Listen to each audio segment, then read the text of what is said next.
December 1944. Snow covered the forests of Belgium.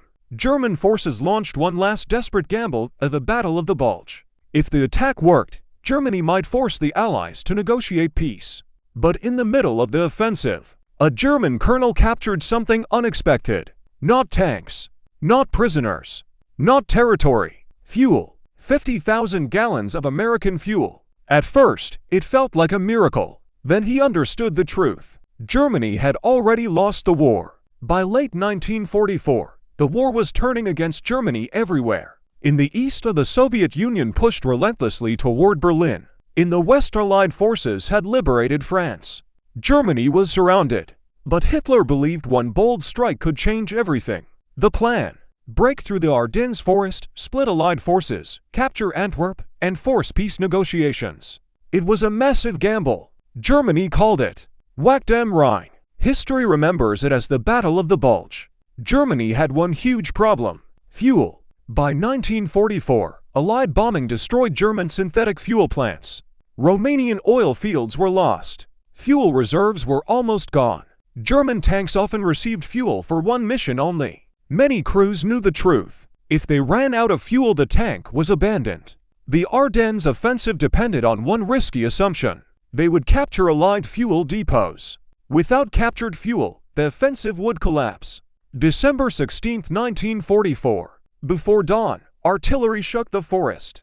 Thousands of German troops surged forward through snow and fog. At first, the attack worked. American lines were shocked. German tanks advanced quickly. Then the advance slowed. Traffic jams. Destroyed bridges. Resistance stiffened. And the worst fear returned. Fuel gauges were dropping fast. Then came the moment. A German armored unit captured an American fuel depot. Huge storage tanks. Fuel trucks. Barrels stacked everywhere. Inside were 50,000 gallons of gasoline. For exhausted German crews, it felt like winning the lottery. Engines roared back to life. Tanks refueled. The advance could continue. For a brief moment, hope returned. Then the colonel asked a simple question: where did all this fuel come from? The answer changed everything. This wasn't a main depot. It wasn't even important to the Americans. It was just a forward supply dump. One of hundreds. The colonel began calculating. If this small depot held 50,000 gallons, how much fuel did the Allies truly have? The answer was terrifying.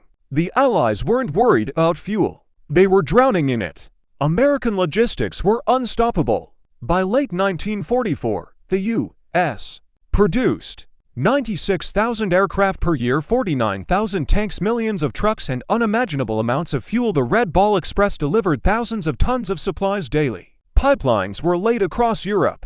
Fuel flowed non-stop from the coast to the front. Germany fought a modern war with 19th-century logistics. The colonel understood the truth. Even if Germany won battles, they could never win the logistics war. Within weeks, the Ardennes offensive failed. German tanks were abandoned and not destroyed. Out of fuel, the last gamble had failed. Germany's defeat was now inevitable. War is not won only by bravery, or tactics, or even victories. War is won by industry and logistics. And in 1944, America had both. That captured fuel depot didn't save the offensive. It proved Germany had already lost.